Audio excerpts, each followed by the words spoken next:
Assalamualaikum warahmatullahi wabarakatuh.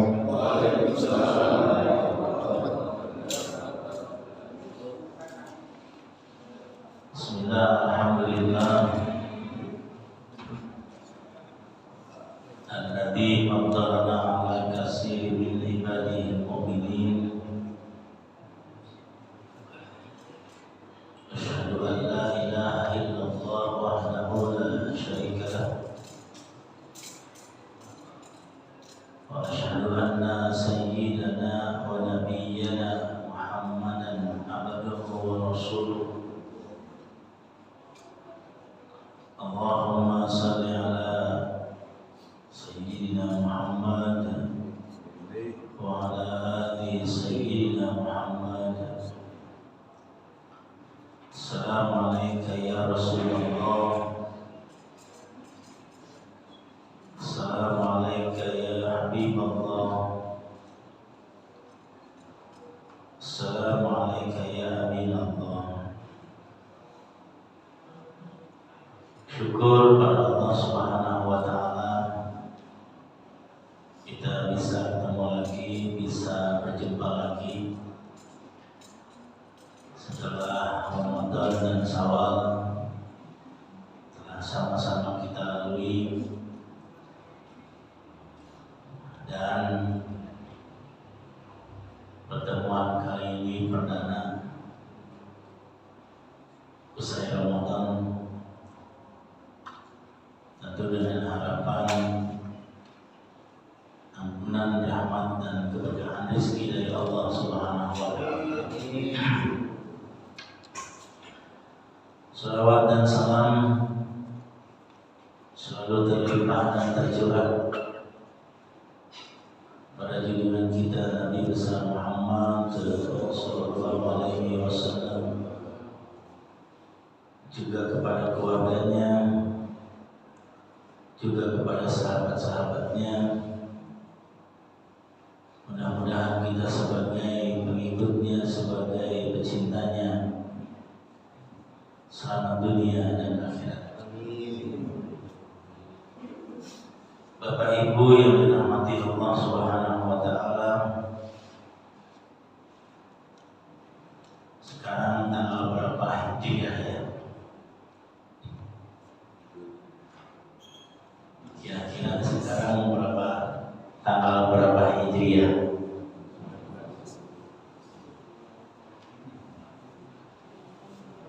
Masuknya bulan Zulqa'dah, sekitar tanggal 18 Zulqa'dah. Dalam Al-Quran bulan Zulqa'dah itu masuk bulan-bulan haji, karena bulan-bulan haji bukan satu bulan. Al-Hajju Ashhurum Ma'lumat.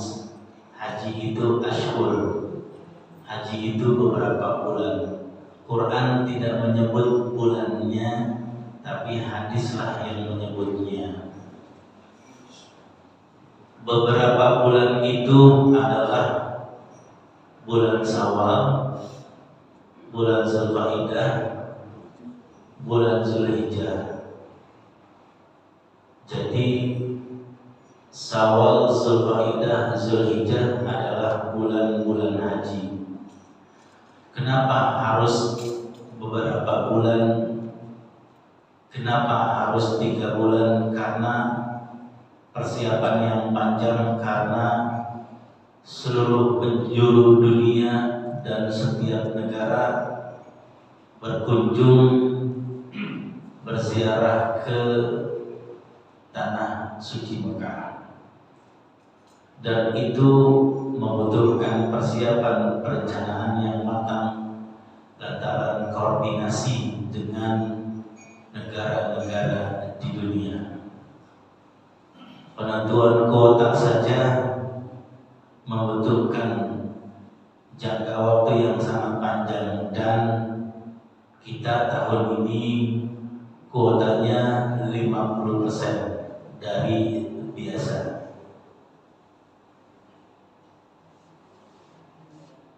Tahun-tahun lalu kita dijatahkan 200.000, karena sekarang masih naik turun COVID, maka pemerintah Arab Saudi memberi kuota ke Indonesia 100.000. Kalau untuk seluruh negara, seluruh dunia itu cuma 1 juta. Biasanya kuotanya 4 juta, sekarang 1 juta untuk semua negara. Dan alhamdulillah kita termasuk banyak juga, 100.000. Jadi setengahnya, 50%-nya akhirnya tertunda lagi. Sudah nunggu 2 tahun karena COVID, dan sekarang harus 50% saja, termasuk petugas haji. Petugas haji juga 50%.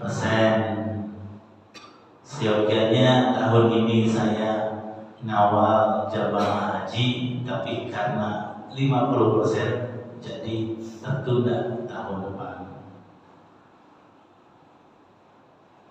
Itu yang dimaksud beberapa bulan.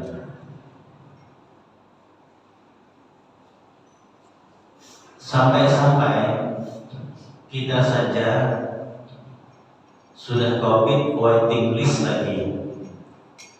Banten itu kan Pak, normalnya saja Bantennya itu waiting listnya 23 tahun. Jadi kalau Bapak daftar haji tahun ini usia 50 tahun, berarti nanti insya Allah usia 73 tahun baru berangkat. Kalau insya Allah sehat semua, insya Allah banyak umur. Tapi kan bisa maju, mungkin karena ada yang meninggal kan, maju seperti itu.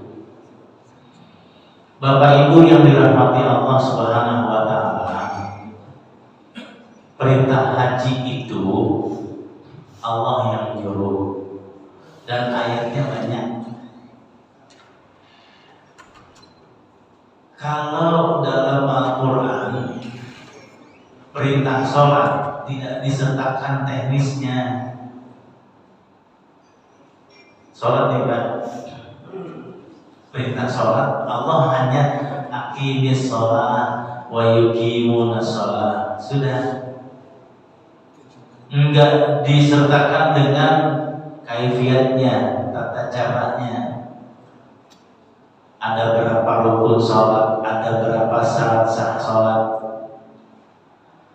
rukun sholat terdiri apa saja. Quran enggak menyebut itu. Jumlah rakaat sholat zuhur, sholat asar, sholat maghrib, sholat isya, sholat subuh, Quran enggak menyebut itu, tapi hadislah. Ketika perintah zakat, infak dan sedekah, Quran hanya berbicara tentang balasan. Quran enggak berbicara tentang besaran zakat fitrah, besaran zakat mal, tidak. Enggak ada dalam Al-Quran 2,5 kilo, 2,5 liter. Itu enggak ada. Tidak ada dalam Al-Quran itu 40 ekor kambing keluar zakatnya 1 kambing. Enggak.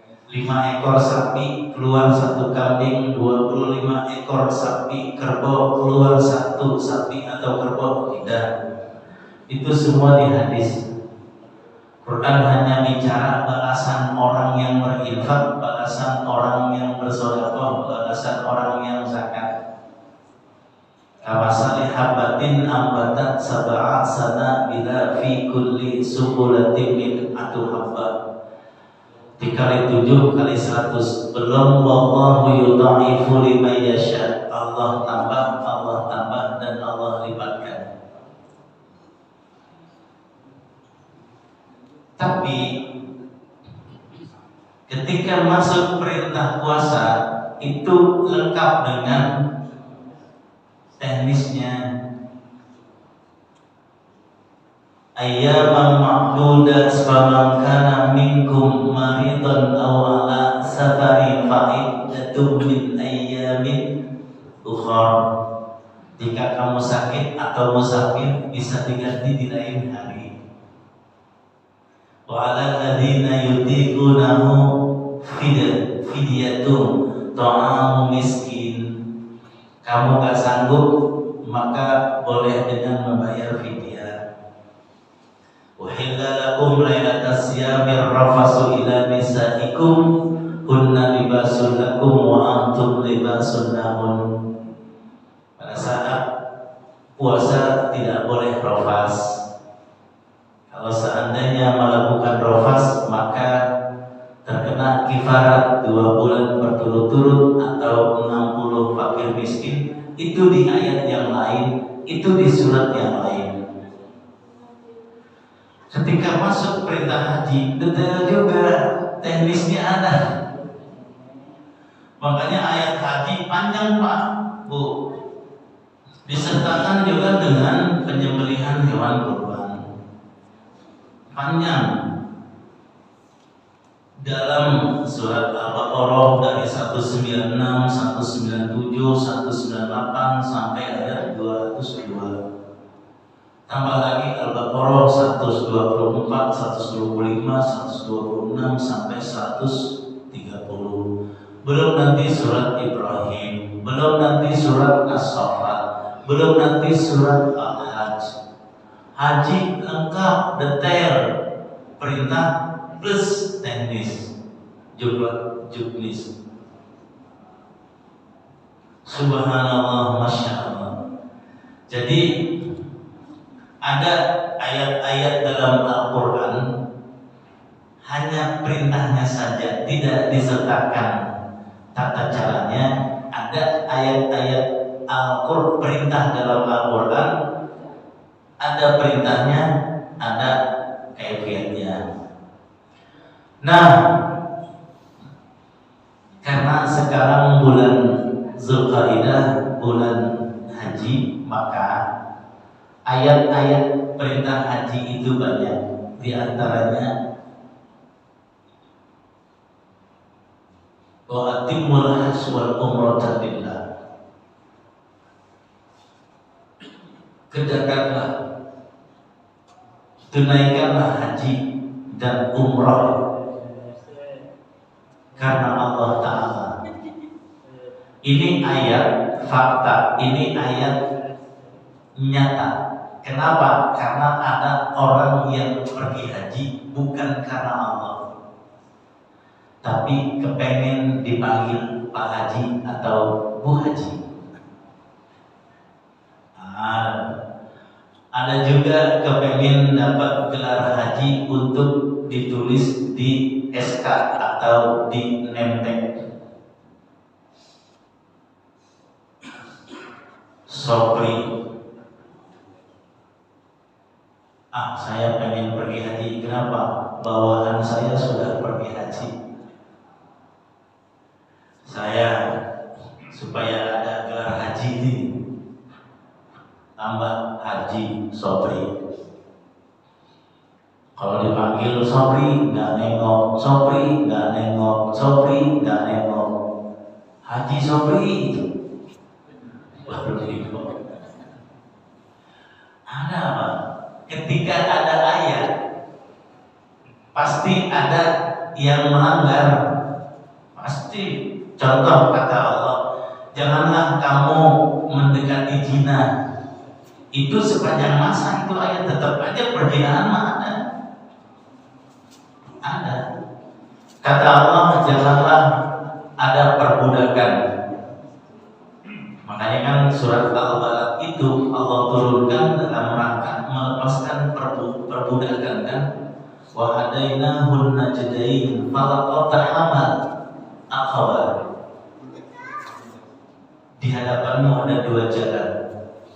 Ada jalan yang berat, ada jalan yang ringan. Mau pilih jalan yang berat apa yang ringan? Fakuruqobah au it'amu fi yaumin dzi masghaba yatiman dza masghaba. Artinya ada jalan yang berat, yaitu melepaskan perbudakan. Tapi tetap saja perbudakan laten itu ada tersembunyi. Seperti itu. Quran melarang khamar, tapi tetap aja yang namanya minuman keras tetap saja ada. Ketika ada ayat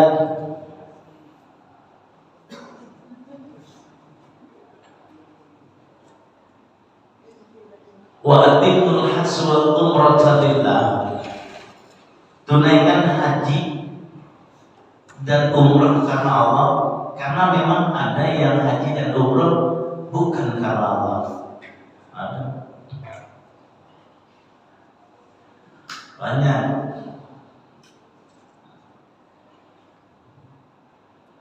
Dan itu fakta, tapi yang tahu itu hanya Allah saja. Ikhlas dan tidak ikhlasnya. Jangan lupakan ada ayat fawailul lil musallin, celakalah orang sholat. Maksudnya sholatnya di sisi Allah tidak bernilai. Kenapa? Alladzina hum yura'un, karena riya. Dan itu yang tahu hanya Allah, bukan kita. Janganlah kita menjadi hakim atas hati orang lain, karena ukuran hati hanya Allah yang tahu. Wah, kamu riya ya, mana kita nggak tahu. Kamu nggak ikhlas ya, kita nggak tahu. Itu wilayah Allah Subhanahu wa Ta'ala. Kemudian perintah haji dalam Al-Quran ada juga yang berbunyi wa adzil finnas bil hajj ya'tuka rijalan wa ala kulli dhamir yatina min kulli fajjin amiq. Wa adzil finnas, perintah haji ayatnya menggunakan kata annas. Misalnya walillahi 'alan nas, perintah haji Allah menggunakan kata annas. Tapi annas yang dimaksud ayat itu adalah orang beriman, orang Islam dan orang yang beriman. Tidak mungkinlah kalau non muslim melaksanakan haji, nggak mungkin. Annas di situ adalah orang Islam dan orang beriman. Al-Quran hudan linnas, maksudnya manusia di situ adalah orang Islam, orang beriman. Karena nggak mungkin non muslim beriman kepada Al-Quran. Walaupun Al-Quran menjadi petunjuk bagi seluruh umat manusia, tapi yang paling banyak memanfaatkan adalah orang Islam dan orang yang beriman. Ketika masuk wilayah haji, ada orang Islam tapi nggak mau melaksanakan haji padahal sudah mampu, dengan alasan belum ada panggilan. Kan ada pengusaha sudah haji, bos, pak, belum ada panggilan. Dia memahami panggilannya dalam bentuk fisik. Sini, kata Allah, saya belum dapat panggilan dari Allah. Padahal Allah udah memanggil dari dulu. Kayak panggilan sholat, panggilan puasa, panggilan zakat, termasuk panggilan haji.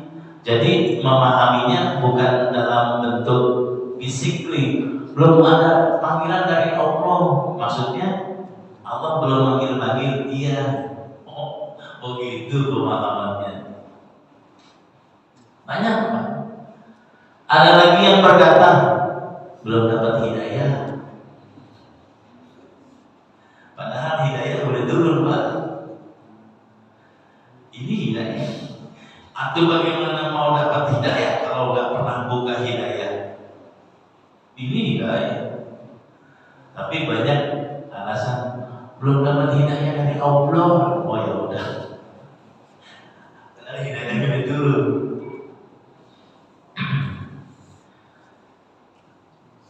Kemudian ayat tentang perintah haji. Nah, ini yang populer nih,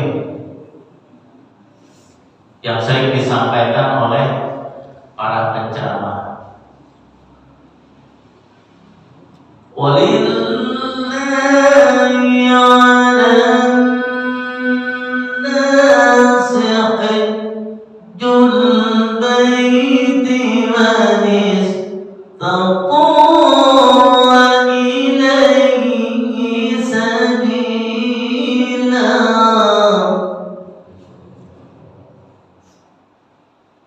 Walillahi 'alan nas, dan karena Allah, tuh karena Allah lah. Jadi penekanannya karena Allah, jangan karena duniawi. 'Alan nas, atas manusia. Walillahi 'alan nas hajjul bait, haji ke Baitullah. Man istata'a, bagi orang yang punya istita'ah. Istita'ah di sini porsi yang pertama adalah semangat, Pak. Mana? Ada tafsiran istita'ah di sini mampu harta, benar. Mampu fisik, apalagi karena haji 80% ya fisik. Di sini aja udah fisik. Daftarnya aja udah fisik, manasiknya aja sudah fisik. Cek kesehatannya aja udah fisik. Di bandaranya udah fisik, pesawatnya fisik, turun sampai sana fisik. Makanya haji mah ibadah fisik 80%. Tapi ada yang berkata, "Anak, ente belum haji, belum, kenapa? Nanti aja kalau udah tua kali itu." Katanya gitu. Itu pemikiran itu sering muncul, Pak. Nanti aja lah, orang masih muda. Padahal justru haji di usia muda. Jujur, Pak, bahwa jamaah ke tanah suci yang muda sama yang tua itu beda. Jujur, kadang maaf punten, kalau sudah lansia itu pengawalannya ketat, karena dia ke masjid Nabawi itu pulang bisa ke hotel lain. Kalau yang tua tuh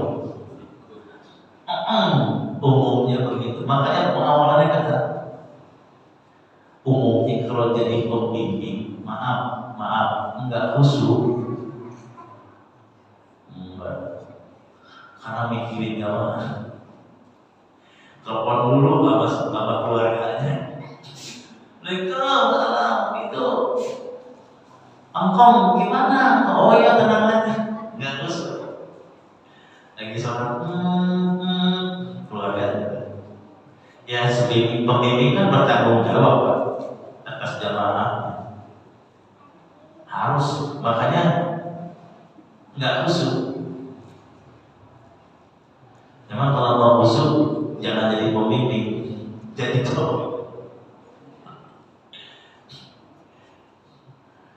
Sering dapat kabar, tapi bukan di kelompok saya ya. Malah ada jamaah yang masuk ke hotel saya.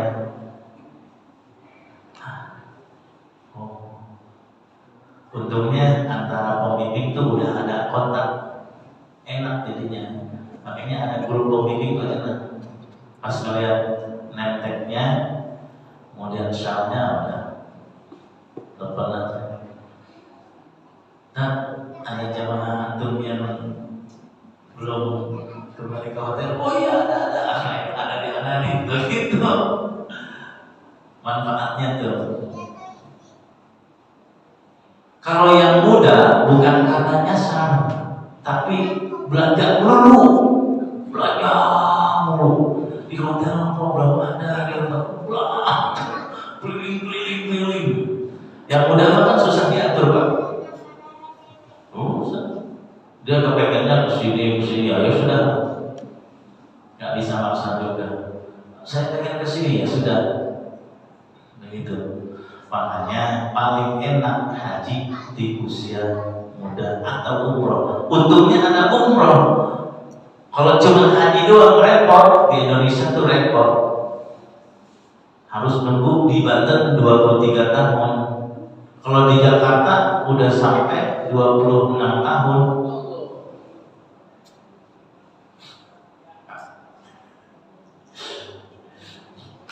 Kalau ada COVID lagi, mundur lagi udah. Kalau COVID naik, mundur lagi. Yang takut bukan kita, Pak. Yang takut Arab Saudinya. Arab Saudi ketat banget. Ini umur 65, yang menentukan tuh Arab Saudi. Di atas 65 nggak boleh ke sana, karena Arab Saudi nggak mau. Pemerintah kita udah nego.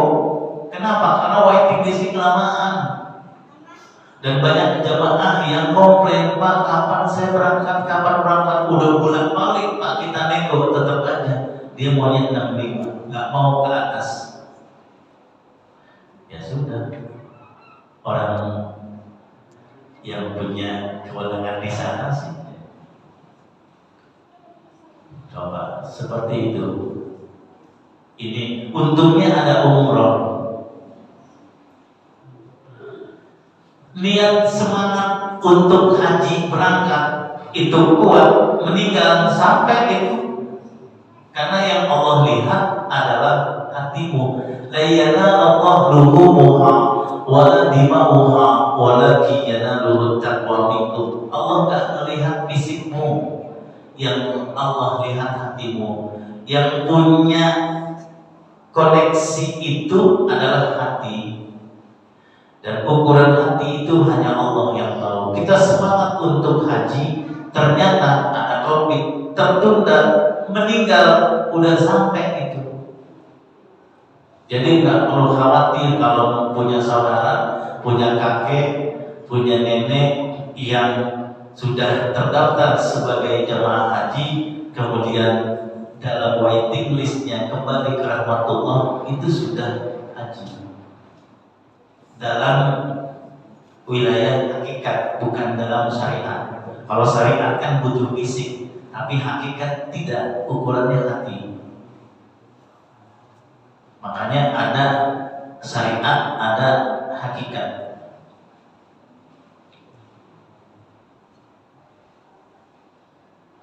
Yang menjadi pertanyaan adalah, apa sih maksud Allah mengundang kita untuk berkunjung ke sana, untuk ke tanah suci Mekah? Karena pusat haji adanya di Mekah, Pak. Kalau Madinah itu untuk arba'in, untuk rialah. Tapi nanti pusatnya di Mekah. Madinah Mekah 6 jam perjalanannya. Kalau Indonesia itu ke Madinah dulu. Kenapa? Karena Indonesia umumnya haji tamattu. Tamattu diambil dari kata mut'ah,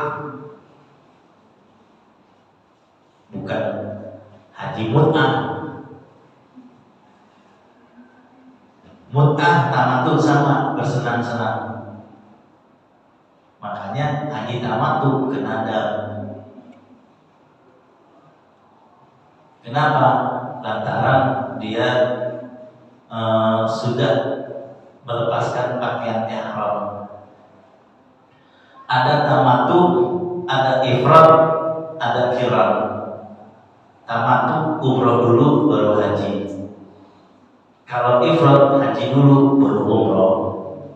Kalau qiran haji dan umroh gabung tapi penduduk sana.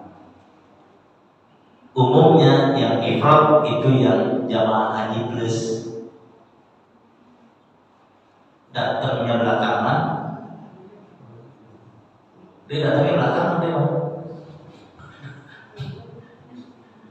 Iya, seminggu lagi nih mau datang, apalagi pejabat-pejabat. Pejabat mah begitu Pak, biasa pejabat negara, tamu negara ya. Itu 2 hari sebelum pelaksanaan haji baru datang deh. Ntar 2 hari setelah haji pulang, paling 10 hari. Yang reguler 40 hari. Yang reguler 40 hari. Jadi Indonesia umumnya haji tamattu, umumnya, tapi ada juga yang ifrad.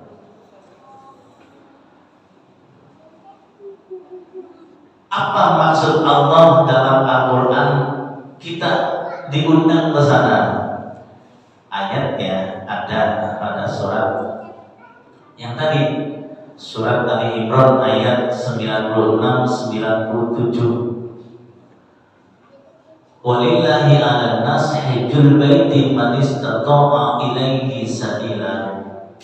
Itu ayat perintah haji bagi yang mampu. Mampu apa? Mampu dalam pengertian kalau kajian saya punya semangat yang kuat, punya itikat yang kuat, menjatuhkan sikap yang kuat untuk benar-benar berangkat haji atau umroh. Kalau nggak punya semangat ya susah. Pak, kalau kita nggak punya niat yang kuat, ini nggak ke masjid. Karena berangkat niat yang kuat, cinta kepada Allah berangkat. Tapi kalau niatnya udah kuat, jangankan 1 kilo, ya 10 meter aja enggak. Kalau niatnya berangkat dari cinta, sama kayak ibu dulu waktu jatuh cinta sama bapak. Itu kan kuat Pak, Bu. Pengennya ketemu aja kan? Betul gak Bu? Rindu Enggak. Sekarang enggak. Coba waktu dulu. Kalau kata teman saya, iyalah kalau sekarang mah udah pada robek katanya. Coba dulu, kencang itu sinyal.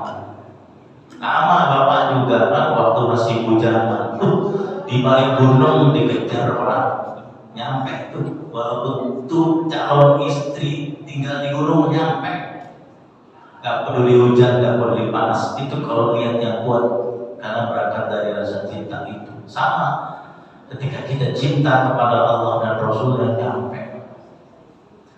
Kemarin aja tukang pemulung aja yang berangkat, kadang-kadang malu. Tiap bulan kita kredit mobil, sebulan 4 juta, 5 juta, selesai. Giliran haji atau umroh, antar aja dulu, belum ada panggil, belum dapat hidayah dari Allah dalam mobil. Cicilan mobil selesai, siapa yang ngasih rezeki? Nah sekarang Allah ngundang. Gak mungkin gak ada jaminannya, gak mungkin. Jangan takut miskin karena haji atau umroh. Makanya ada ayat, wa man dakhalahu kana amina. Siapa yang masuk, siapa yang memenuhi undangan Allah, kana amina, aku jamin, tenang saja. Bapak diundang nih hajatan, saya yang terhormat ini mengundang, ya kan, hajatan putri kami pada sini. Bapak datang ke sana, ada jaminan ya? Maksudnya jaminan makan. Yang undang aja udah mempersiapkan tuh prasmanan. Masa yang undang Allah nggak ada jaminan rezeki? Gak mungkin. Jangan takut. Pemulung sudah berangkat, Tukang orang udah berangkat. Kemarin saya lihat saya senang banget. Kang beca, ya berangkat malu. Yang punya gaji bulan, ya yang bisa ngeliat mobil, belum menetapkan untuk memenuhi undangan Allah. Nah, jadi kalau di saya manis atau manis itu adalah kemampuan porsi pertama, niat yang kuat. Yang kedua baru dan fisik, yang ketiga harta. Ini kajian saya. Walillahi 'alan nas itu ayatnya di tengah, bukan di awal. Sebab awalnya itu Allah memberitahukan ada tempat yang berkah. Kamu harus ke sana. Ada tempat yang berkah. Makanya tempat-tempat yang berkah itu harus kita kunjungi. Makanya tujuan Allah mengundang haji dalam rangka ziarah. Ziarah ke, yang namanya ziarah ya ke orang. Yang namanya ziarah ya ke orang. Tapi orang bukan sembarang orang. Ini orang yang Allah abadikan dalam Al-Quran. Ambil pelajaran dari kehidupan dia. Ziarah haji itu hakikatnya ziarah ke Nabi Ibrahim, ke Siti Hajar dan Nabi Ismail. Dan tidak ada haji yang tidak bermain tempat, semuanya bermain tempat. Ada padang Arafah, ada Mina, ada tawaf, ada sa'i. Makanya Allah ngasih tahu, Inna awwal baitin wudi'a lin-nasi alladhi bi Makkah mubarakah wa hudan lil-'alamin fihi ayatun bayyinatun maqamu Ibrahim wa man dakhalahu kana aminan. Baru ayatnya keluar. Walillahi 'alan nas hajjul baiti man istata'a ilayhi sabila wa man kafara fa inna Allaha ghaniyun 'anil 'alamin.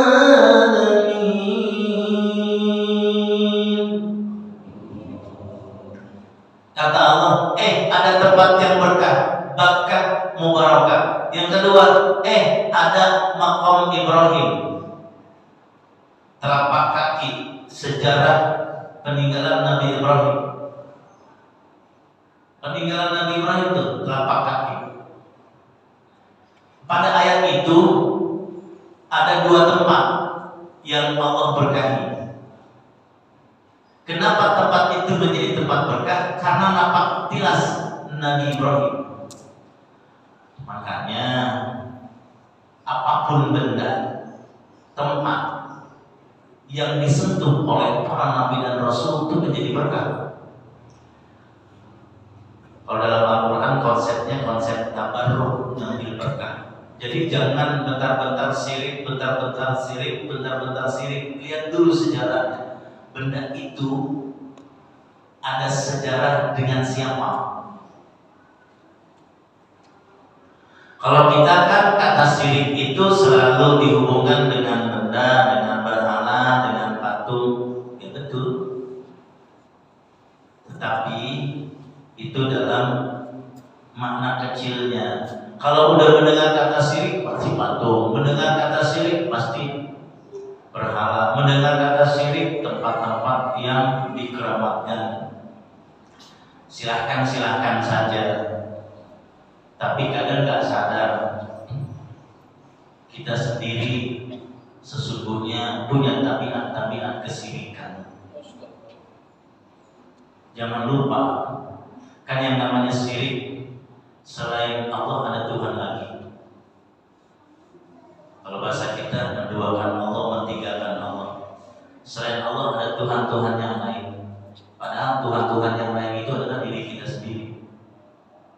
Karena kita suka menuhankan hawa nafsu kita. Dan kita sudah terbungkus, kita dalamnya sudah ada tabiat-tabiat kesyirikan. Tapi dibungkus dengan jubah agama, bahasa agama. Jangan lupa, kadang-kadang kan kita suka ngomong, kalau nggak ada duit mah nggak bisa. Itu bahasa-bahasa kesyirikan itu. Dia menuhankan duitnya. Nggak ada duit mah nggak bisa. Kita terlalu jauh ketika mendengar kata syirik. Patung, berhala, kejauhan. Kata syirik, kata munafik, kata kafir, kata fasik itu untuk diri kita. Ketika mendengar kata munafik untuk orang lain, padahal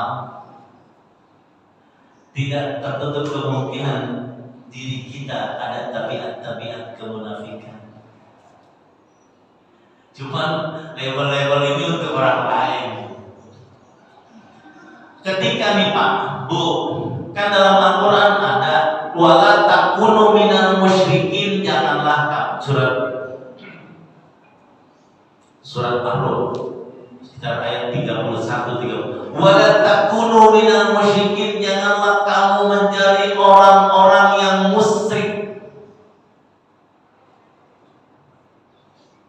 Lanjutan ayatnya, minal ladzina farraqu dinahum wa kanu syi'a kullu hizbin bima ladaihim farihun. Janganlah kamu menjadi orang-orang yang musyrik, yaitu orang-orang yang memecah belah agama Allah. Mereka berkelompok-kelompok dan setiap kelompok mengatakan dirinya yang terbenar. Loh, kok demikian? Di mana benang merahnya, Pak, Bu? Ada hablum minallah, ada hablum minannas. Itu harus kita ketahui mana wilayah Allah, mana wilayah manusia. Setiap penganut akan mengatakan agamanya yang paling benar, agama yang lain salah. Itu udah rumus tuh. Setiap penganut akan mengatakan agama saya paling benar. Kita menurut orang Hindu, Pak, kita kafir.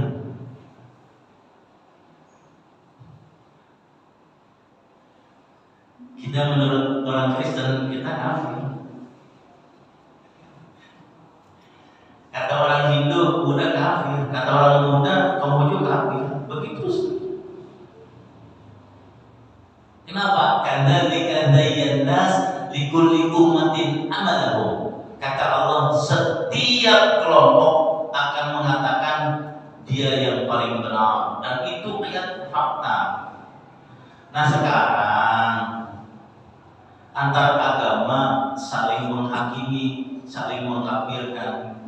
Pertanyaannya, kalau begitu yang berhak menghakimi agama-agama yang berbeda siapa?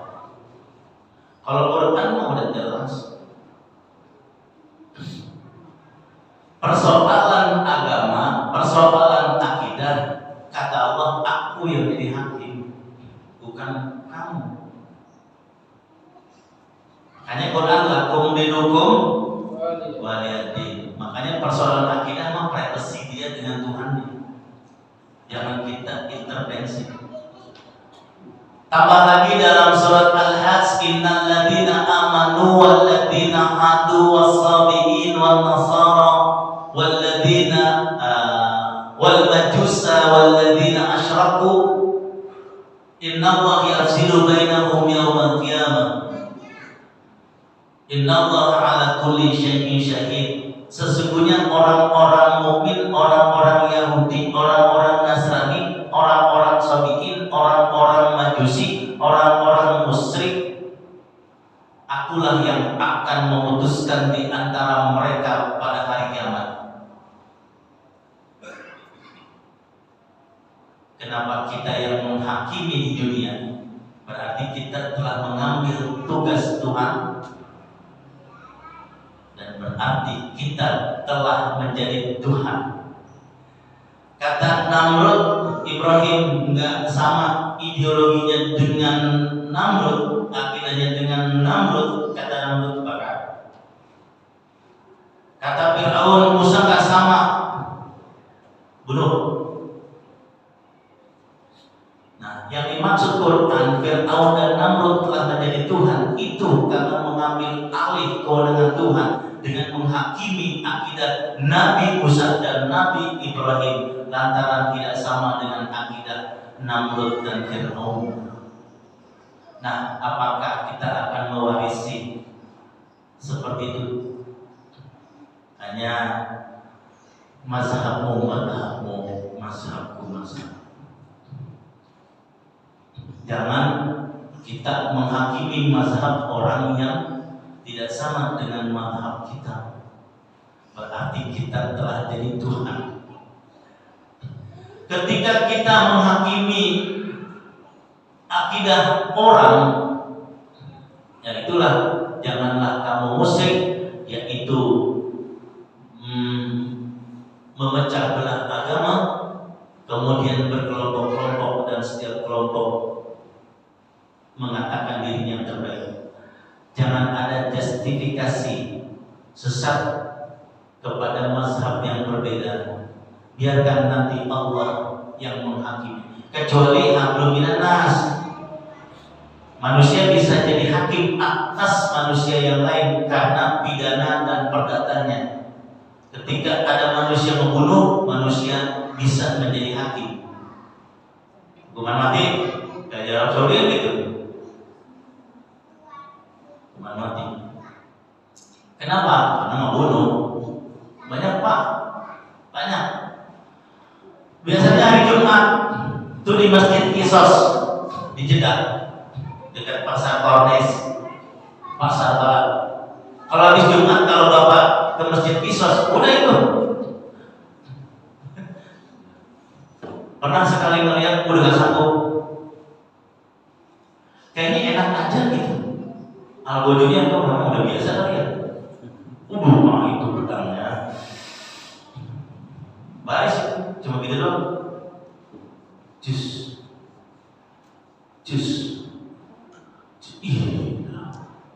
Apa saya pulang dulu. Pengen tahu aja pas nggak tahu udah. Nah, buat nggak bisa makan. Mungkin orang sana sudah terbiasa. Nah itu kenapa? Karena membunuh sama juga membunuh seluruh manusia. Begitu. Jadi jangan kita menjadi menanamkan tabiat-tabiat kesyirikan dengan menghakimi akidah orang berbeda, mazhab orang yang berbeda atas nama kelompoknya. Bapak Ibu yang dirahmati Allah Subhanahu wa taala. Jadi Allah mengundang kita dalam rangka ziarah ke sana untuk mengambil mengambil pelajaran dari kisah Nabi Ibrahim, Siti Hajar dan Nabi Ismail. Haji itu Pak mengenang derita mereka, makanya haji itu ziarah duka, bukan ziarah suka.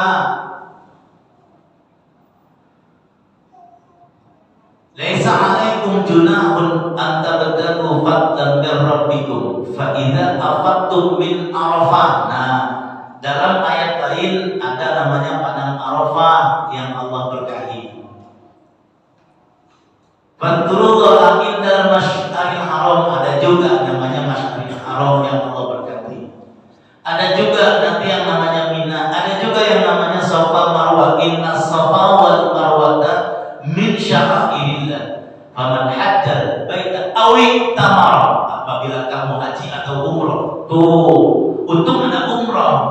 Kalau misalnya wah masih 23 tahun kelamaan saya umroh. Umroh paling 25 kan. Isi sebulan kalau 25 hampir setahun, cicilan berapa sih? Kan bisa. Yang penting punya semangat, insya Allah Allah mudahkan. Ketika belum haji sudah wafat, selesai. Karena memang bukan kemauan dia. Jadi ada tempat-tempat yang berkah. Padang Arafah sejarah Nabi Adam dan Siti Hawa. Arafah itu ta'aruf lagi. Arafah, ya, ketemu lagi. Makanya di sana ada tugu Jabal Rahmah. Ada tugu di sana. Pertemuan Nabi Adam dan Siti Hawa. Dan itu jadi tempat berkah, tempat berkah. Tapi karena di sana mazhabnya mazhab itu, jadi tempat-tempat itu enggak dimuliakan, biasa saja. Coba kalau ke Indonesia, tempat-tempat para nabi dan rasul itu sudah lestari, udah terjaga itu. Udah terjaga. Jangankan tempat nampak tilas nabi dan rasul di Indonesia, nampak tilas para wali saja terjaga. Terjaga, Pak. Kenapa? Itu sejarah. Jangan lupakan sejarah. Bagaimana akan membuktikan kebenaran Islam kalau sejarah-sejarah Islam, peninggalan Islam dihancurkan atas nama syirik, atas nama bid'ah dan lain sebagainya. Itu ada sejarah. Versi Cina, Islam masuk ke Indonesia itu abad ke-13. Enggak taunya di Larens Gresik ditemukan makam Fatimah binti Maimun itu abad ke-7. Berarti abad ke-7 Islam udah masuk ke Jawa. Tapi versi Cina, wah, Islam abad ke-13 duluan kami, begitu. Nah, begitulah kalau tempat sejarah itu dihancurkan atas nama syirik dan lain sebagainya. Sejarah.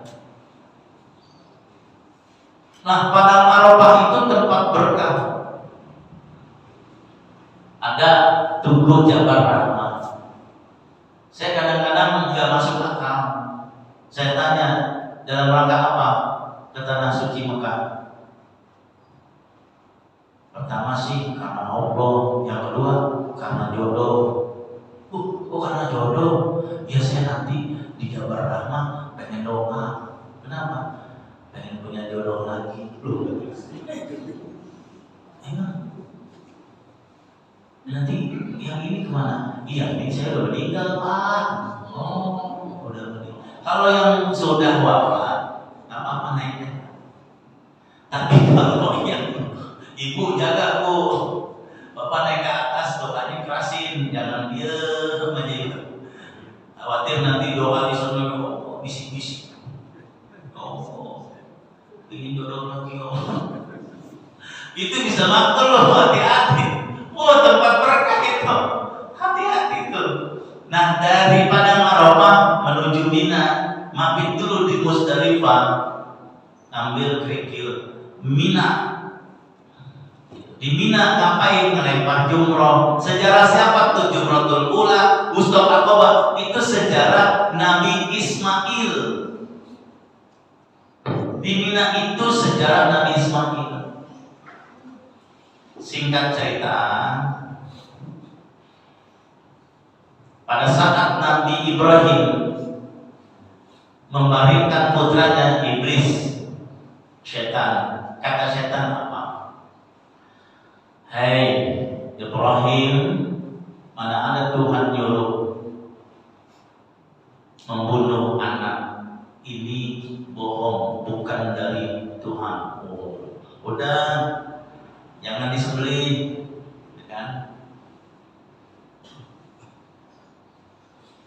Subhanallah, berat banget makanya. Makanya kalau sudah perintah Allah kadang nggak masuk logika, nggak masuk logika. Udah, nggak usah, kan begitu. Turun ayat, ternyata wa fadainahu bidzikrin adzim wa nada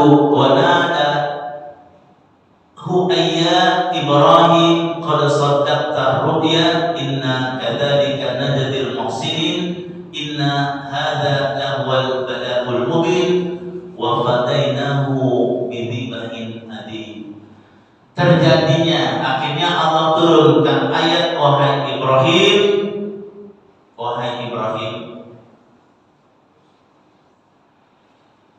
ganti anakmu dengan sembelihan hewan. Kalau iblis kan terus aja jangan ada penyembelihan hewan begitu. Ternyata turun ayat, tadi aku hanya uji kamu. Nabi Ibrahim Pak ujiannya berat, kecil dibuang, remaja cari Tuhan, dewasa dibakar, berumah tangga belum dapat keturunan, sekali dapat keturunan suruh ditinggalin di tempat yang nggak ada pohon dan nggak ada air, nggak ada orang di sana. Tinggal sama Nabi Ibrahim, Rabbi inni askantu min dzurriyyati biwadin ghairi dzi dzar'in inda baitikal muharram. Tinggal karena perintah Allah.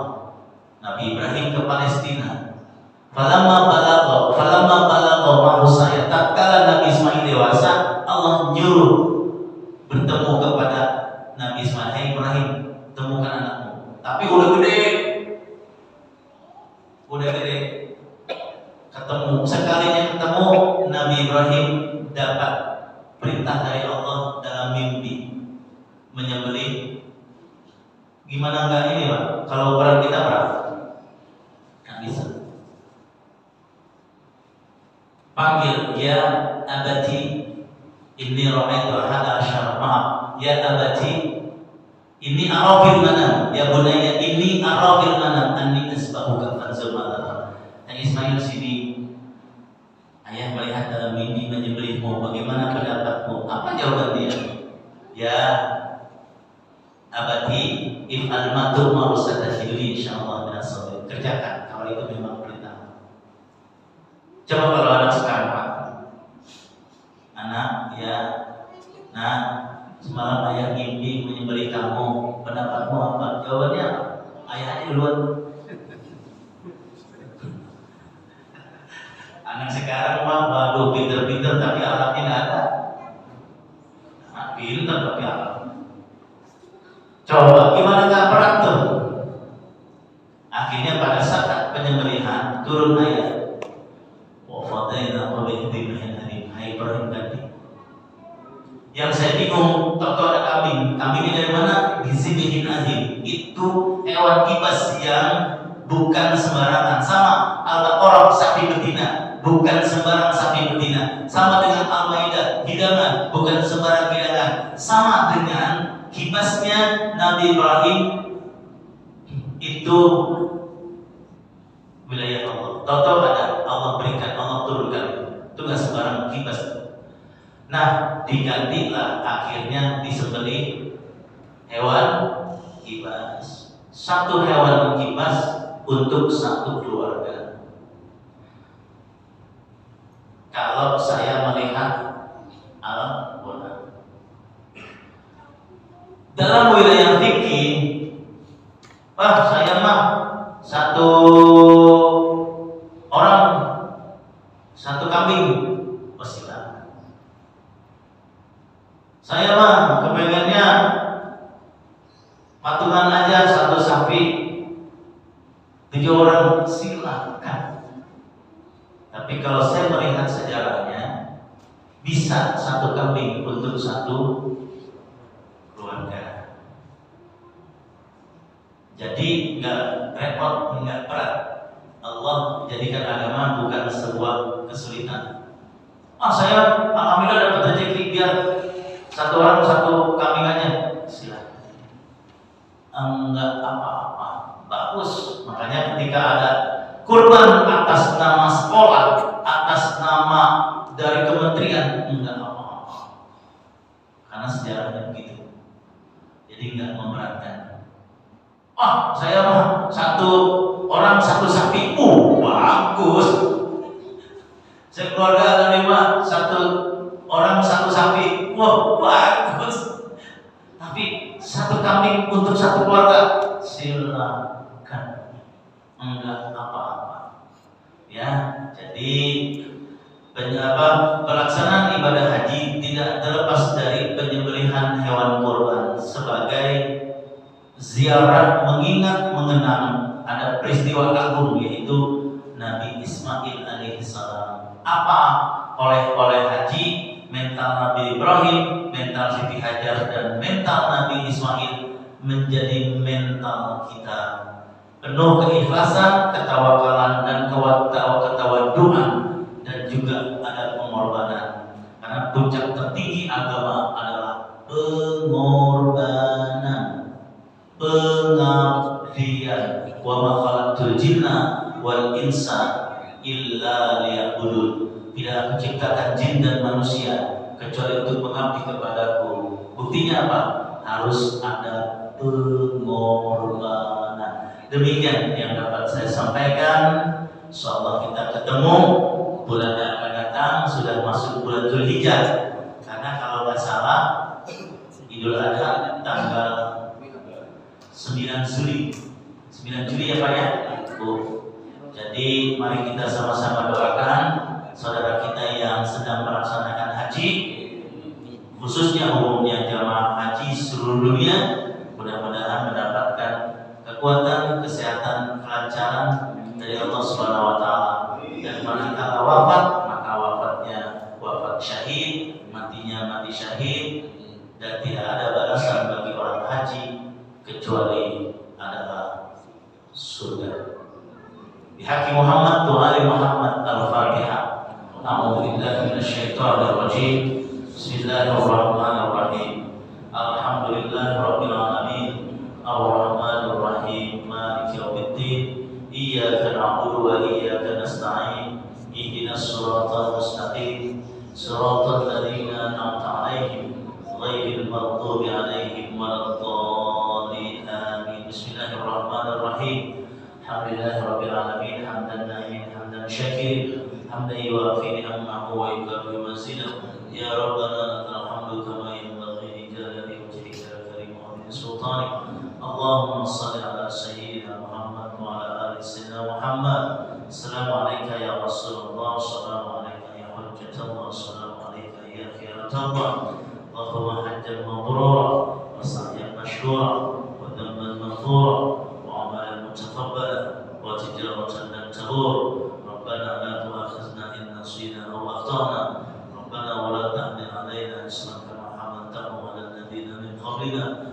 ربنا ولا تحملنا ما لا طاقة لنا به.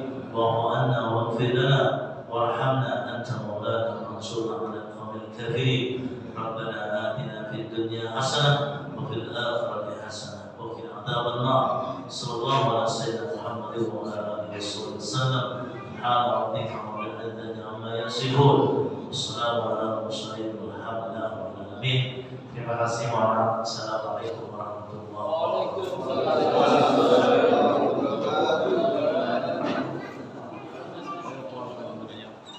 wabarakatuh.